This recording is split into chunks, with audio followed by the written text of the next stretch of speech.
Hey, let's look at a question where you're asked to find the gradient if you're just given 2 points. Now, I've got a Cartesian plane on here. You can see I've got one on my image here.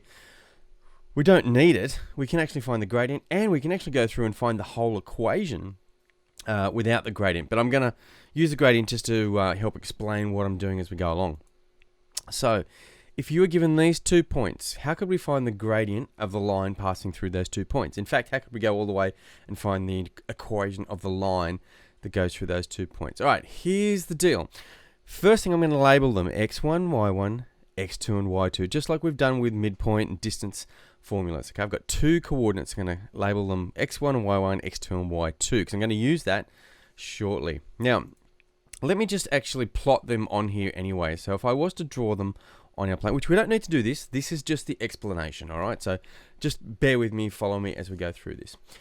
I can see if I've got a linear equation that goes through these 2 points, and if I wanted to know the gradient, I would need to know the rise and divide it by the run, this distance along here. So can I work out those? Well, I can look at them. I can see that the run in this case is 4, but let's look at the x values.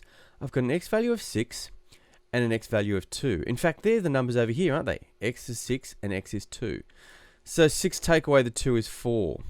Let's look at the same with the y values. If I look at I can see that the rise is 2, but it goes from, I've got a y value of 3 and a y value of 1.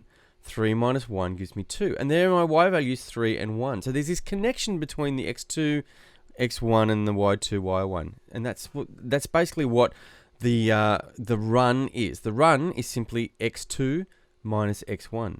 The rise was simply y2 minus y1. That means I could put x's and y's into my gradient formula. So instead of gradient equal rise over run, I come up with this neat little formula here. The gradient is y2 minus y1 over x2 minus x1. Now that's just basically rise over run. That's all it is, but it's just using the x and the y values, which means, great, if I'm given x and y values, I can put them into that equation. All right, so let's have a look. The gradient, let's substitute in the values that we know. I've got my x1, y1, x2, y2. I'm just going to put them into the equation here. So y2 minus y1 is this, 3 minus 1. x2 minus x1 is 6 minus 2. And I can now simplify that out to give me a gradient of a half. Congratulations, you have found the gradient of a line given just 2 points only. Okay, I just convert the x2s and x1s and plug them into my formula. Now I can take this one step further and actually work out the equation of the line. Let's see how we do that. We know that the gradient intercept form says y equals mx plus b. M being the gradient, b being the y-intercept. You've already worked out what the m is. You've said it was a half. So I'm going to rewrite the formula, putting in the gradient that I know, that I've just worked out. Now I'm going to take one of these points. It doesn't matter which one. In this case, I'm going to take this point, and I've got an x and a y value. So I can also substitute the y and the x into this equation, because at this point, I know that that's my x and y values. So if y equals 1, I substitute that. My x is 2, so I substitute that where the x is. Now have a look at this equation. There's only one unknown. It's the b, which means I can solve for the b. In this case, 1 equals 1 plus b, so b must equal 0. And there's the equation of my line. Y equals mx plus b, or in other words, y equals half x plus 0. We don't have to write the plus 0, so the equation of that line is y equals half x. They were the 2 steps. I found the gradient using that new formula I've just introduced, and I then take that gradient, put it into the y equals mx plus b, and then substitute in a point with my x and my y values. Let's do one more just as a bit of practice, just to make sure you're okay with how we get this equation. Find the gradient given these 2 points, and then let's take it all the way to work out the equation. Okay, it's going through these 2 points. Remember, I'm going to label them first, x1, y1, x2, y2. I'm going to substitute all of those 4 values into my new equation here for gradient. So my y2 minus y1 over my x2 minus my x1. Now notice I've put this in brackets just so that I can separate these 2 minus signs.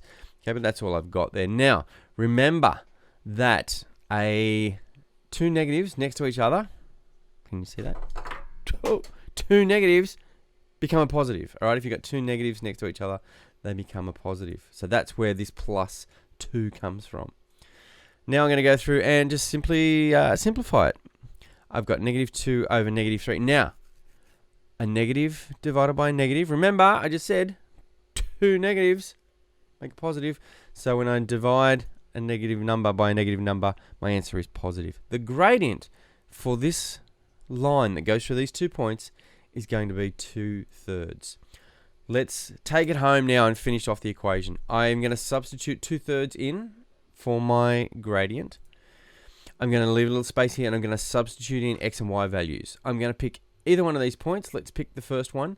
That's my x value and that's my y value. And I'm just going to put them into the brackets. Y equals 2/3 of x plus b. The only unknown now is my b. So now it's just a bit of algebra to calculate what b will be. To get rid of this negative 4/3, I'm going to do the opposite, which is adding 4/3 to both sides. And I end up with 3 4/3 equals b. That is written as a mixed number. It has a integer and a fraction.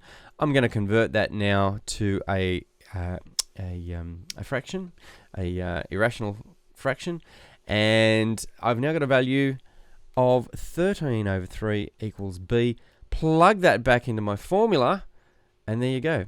We've worked out that the equation of the line that runs through those 2 points is y equals 2/3 x plus 13 over 3. Now, it looks a bit ugly. It's full of fractions, but that's okay. It's still got a gradient of 2/3, and it's got a y-intercept of 13 over 3. That is how you find the gradient and the equation of a line if you're just given 2 points.